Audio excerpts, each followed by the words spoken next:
dossier. Donc, je vous montre directement à quoi ressemble le formulaire de motivation. Donc, soit vous faites un formulaire de motivation, soit une lettre de motivation, l'un ou l'autre. Donc, le formulaire de motivation, vous cliquez là pour le télécharger. Et une fois que vous l'avez téléchargé, il ressemble à ça.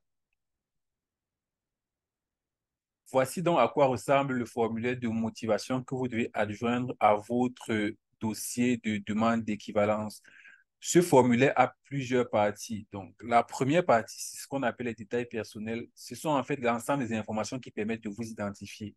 Donc, on aura donc le nom, le prénom, la date de naissance. Et par la suite, on aura l'adresse. Donc, vous voyez que cette adresse-ci, ce n'est pas l'adresse où vous vivez. Donc, si vous êtes au Maroc ou au Cameroun, ce n'est pas votre adresse au Cameroun. C'est important que vous mettiez une adresse en Belgique parce que c'est l'adresse où on est censé envoyer vos documents par la suite. Donc, envoyez votre équivalence et si nécessaire, envoyez vos originaux si vous avez fait la demande de restitution des originaux. Donc, vous devez mettre une adresse en Belgique. C'est très, très, très important.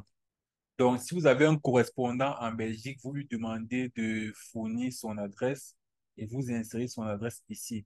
Si vous n'avez personne en Belgique, c'est quelque chose que nous pouvons faire pour vous. C'est un service que nous faisons pour les étudiants et on trouvera simplement une adresse, soit la mienne, soit l'adresse d'un de mes collaborateurs où vos documents seront envoyés et vous serez informés en temps opportun. Donc, par la suite, vous allez voir ici pays de scolarité, votre numéro de téléphone et votre email. Donc, si on continue, on va donc voir que la partie qui suit, c'est le parcours scolaire. Et le parcours scolaire va être divisé en deux. On aura le parcours secondaire où on va demander des informations sur vos études secondaires, la ville, le pays, l'école, la période. Et par la suite, on va également demander les informations sur vos études universitaires parce que vous savez que c'est indispensable d'avoir au moins débuté les études universitaires pour faire l'équivalence.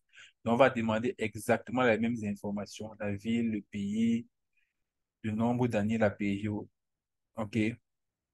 Et enfin, la partie qui est la plus importante, c'est le but de l'équivalence. Donc, pourquoi est-ce que vous demandez l'équivalence? Donc, vous allez cocher ici, entamer des études supérieures. C'est pour étudier que vous demandez l'équivalence et non pour travailler. Et par la suite, vous devez donc cocher en fait tous les documents que vous devez mettre dans votre dossier. Dans le diplôme, s'il y a la carte d'identité, vous cochez. S'il y a l'attestation de, de votre diplôme, vous cochez. S'il y a voilà, autre chose, vous cochez tout simplement. Donc, par la suite, ce qu'il y a ici, c'est que vous devez tout simplement lire ici. OK? Et vous cochez ici en bas. OK. Et vous cochez ici à l'adresse mentionnée à la page 1.